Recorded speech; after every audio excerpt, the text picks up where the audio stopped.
आपचे सर्वेसर्वा अरविंद केजरीवालांना अखेर उपरती झाली आहे। यापूर्वी त्यांनी नितीन गडकरी यांच्यावरती भ्रष्टाचाराचे आरोप त्याने दिले होते। आता त्याच केजरीवालांचे केंद्रीय मंत्री नितीन गडकरी यांच्या कामाचा धडाका पाहून डोळे उघडलेत। ज्यांच्यावर आधी आरोप केले तेच गडकरी आता आपवाल्यांना अच्छे लगने लगे हैं। ई रिक्षाबाबत चर्चा करण्यासाठी केजरीवाल मंगळवारी दुपारी 12 वाजता चक्क गडकरींच्या ऑफिसात जाणार आहेत। या संदर्भात झी 24 तासचे मुख्य संपादक डॉक्टर उदय निरगुडकर यांच्याकडून अधिक माहिती घेऊया। अरविंद केजरीवाल यांनी लोकसभा निवडणुकीच्या आधी या देशातल्या काही प्रमुख राजकीय नेत्यांच्या विरोधात भ्रष्टाचारी म्हणून जी आघाडी उघडलेली होती त्यात बहुधा अग्रक्रमावर त्यांच्या टार्गेटवर नितीन गडकरी होते। त्यानंतर महाराष्ट्रामध्ये सुद्धा त्यांच्या महाराष्ट्राची जी शाखा आहे त्याच्या प्रमुख नेत्यांनी सुद्धा नितीन गडकरी कसे भ्रष्ट आहेत याच्या सुरस कहाण्या अनेकदा अनेक वाहिन्यांवरून अगदी झी 24 तास वरून देखील वारंवार सांगितलेल्या होत्या। परंतु आपाप परिस्थिती बदलली। आज दिल्लीतलं सरकार जसं गडगडलं तसंच भारतीय जनता पक्षाला प्रचंड मोठा विजय लोकसभेत मिळाला आणि त्यानंतर नितीन गडकरी यांनी कामाचा धडाका लावला।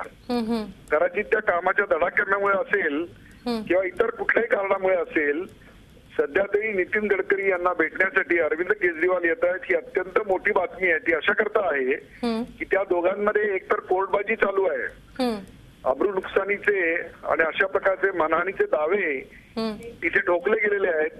त्या पार्श्वभूमीवर त्यांचं एकमेकाला भेटणं हे मला अत्यंत महत्वाचं वाटतं। एकूणच राजकारणामध्ये आरोप करताना जबाबदारी, आरोप फेटाळताना त्याची जबाबदारी या पलीकडे जाऊन कुठेतरी जबाबदार नेत्यांनी आपली विश्वासार्हता टिकवण्याकरता कायम सजग राहिलं पाहिजे। हाच या प्रकरणाचा अन्वयार्थ। सध्या तरी अरविंद केजरीवाल आणि त्यांच्या पक्षाला आप अच्छे लगने लगे असं म्हणायची पाळी आली आहे हे मात्र नक्की। मी असं म्हणणार नाही की आपचं उरलं सुरलं किंवा केविलवाणा अस्तित्व एक प्रकारे त्यांची मानहानी कारक पराभव जरी लोकसभेमध्ये झालेला असला तरी सुद्धा राजकारणामध्ये कधीही कोणी परमनंट अशा स्वरूपाचं शत्रू नसतं किंवा परमनंट मित्रही नसतं। त्या वेळची परिस्थिती असते। परंतु सध्या विकासाच्या मुद्द्यावर जर या देशातले राजकारणी एकत्र येत असतील, विशेषतः अरविंद केजरीवाल त्यांचं बाकीचा आम आदमी पक्ष आणि वगैरे सगळं बाजूला ठेवलं क्षणभर, तरी ते स्वतः IITचे इंजिनियर आहेत किंवा त्यांच्या बुद्धिमत्तेचा फायदा जर एखाद्या चांगल्या प्रोजेक्टला जर त्यांना करून द्यायचा असेल आणि त्याकरता जर ते गडकरींना भेटत असतील तरी स्वागतार्ह बाब आहे असं म्हटलं पाहिजे।